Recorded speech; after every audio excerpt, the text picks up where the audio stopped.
Well, I'm very excited. On April 12, 2022, Harley Davidson revealed a new Sportster. And I want to tell you, I'm a huge fan of the Harley Davidson Sportster. I fell in love with Harley Davidsons when I was a child. I blame that on Evel Knievel. He was like a superhero, back in the 70s. So I fell in love with Harley Davidson, and the Harley that I wanted was the Sportster. Through much of my adult life, I wanted a Harley Sportster. I would argue that the Sportster is the most iconic of all the Harley Davidsons of really any motorcycle in the American market. Some might say, well, no, it's not the Sportster, it's the Electric Glide. And certainly the Electric Glide is very iconic as well. But the Electric Glide is out of some people's view, either for price or if you're a younger person, you may not want the big, heavy, old man's motorcycle.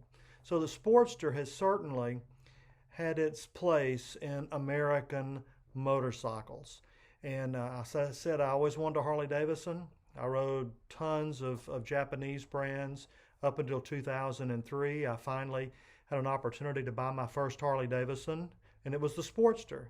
It was the 1200 Roadster red with a little splash of cream. I'll drop in a photo of the first Sportster, or the first Harley I had. I really wish I'd have kept that bike. I mean, that was my first Harley Davidson. Of course, it didn't take long. I traded it in on an Electric Glide Ultra Classic because I like to ride hundreds of miles a day. But that Sportster, the 1200, later I bought an 883. I mean, for a little standard motorcycle, it was fantastic. Now, the only problem I have with the Sportster is that I'm fairly large. I'm 6'1", 235 pounds. When I bought that first Sportster, I was more like 255 pounds. So I'm a large guy. Now, riding on the Sportster, it didn't feel like I was riding a tiny bike. It felt like I was riding a full-size motorcycle. Now, obviously it's slender, so it kind of reminded me of my dirt bike days, but it had the wide bars, and the peg position was fine. Did a lot of couple 100-mile days on my Sportster. I thought for a standard motorcycle it was comfortable. I just always wondered if I looked like Donkey Kong riding a Sportster. But I've always loved Sportsters, and so they did reveal a new Sportster yesterday, and based on just the photos, I like it. I like it a lot. It looks more like a traditional Sportster because last year Harley Davidson revealed the Sportster S. Just not a fan of the Sportster S. Now it's got a larger motor than the Sportster that they revealed yesterday, but it is at least the same motor. It's that new Revolution motor. But again, I didn't care for the Sportster S. If I was going to spend that kind of money and wanted that kind of performance, I think I would go with the Indian FTR instead of the Sportster S. The same kind of performance. Of course, a radically different look. The Indian FTR is that flat tracker inspired look. But again, same performance for less money. But this new Sportster, it has the traditional look to it with that new motor. Now, I was surprised to learn that what appears to be the peanut gas tank, the more traditional looking peanut gas tank, in reality is the airbox. They put the fuel tank underneath the seat like they did the V-Rod, which they say is certainly going to help with the balance of the motor with that extra weight underneath you. Now, the only thing about Harley Davidson and liquid cool motors, they put these big, giant, gaudy radiators on the front. I mean, the Japanese have been making fully liquid cool motors forever, and they do a great job at concealing the radiator. Harley seems to have a harder time, or maybe just Harley wants the bigger radiator just for better cooling. So the radiator's kind of gaudy looking on it. Now the new motor, I think the new motor looks good. It performs well. I know I test drove a Pan America with that Revolution motor. Now this new Sportster, it's the 975 instead of the 1250, I think, that comes on the Pan America. but I know it's going to perform really well. The performance numbers look good on it. It's showing 70 foot-pounds of torque with 90 horsepower. And Harley Davidson normally does not publish horsepower numbers. They'll publish the torque numbers, but not horsepower. And it's considerably lighter than the previous generation Sportster. So performance-wise, I know it's going to do really well. It's got ride modes and some of those modern features that you find on the other brands. So I'm excited to see what it looks like in person. I'm eager to test drive one. Now, if we're going to talk about the Sportster, you kind of need to talk about its closest competition, which would be the Indian Scout.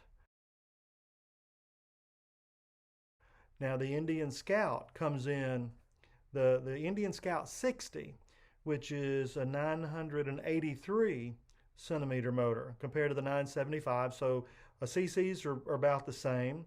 Comes in at $4,000 less. It comes in at $9,499, where this new Sportster Nightster 975 comes in at $13,499. Now, the Sportster's lighter, 481 pounds with fluids compared to 528. 70 foot-pounds of torque for the Harley, 65 for the Indian, 90 horsepower for the Harley, 78 horsepower for the Indian. So you're saving $4,000 if you buy the Indian, but you are giving up some performance. Now you can step up to the next Indian Scout, which has the 1100 cc motor, still $2,000 cheaper. And in that case, let's see, foot-pounds of torque, 70 for the Sportster, 72 for the Indian, 90 horsepower for the Sportster, 100 horsepower for the Indian. That would be like the Scout Bobber, the Scout Rogue, and again, they're still $2,000 cheaper. But they're still heavier, 545 pounds versus 481. So performance-wise, they're going to be pretty close. As far as looks, I've just never really been a fan of the Indian Scout. Now, I love my Indian Roadmaster. I've had a couple of Indian cheap vintages that I thought were gorgeous. But the actual look of the Scout, I just don't care for the shape of the tank, the look of the motor. It's just not my cup of tea when it comes to taste. Where I've always loved the look of the Sportster.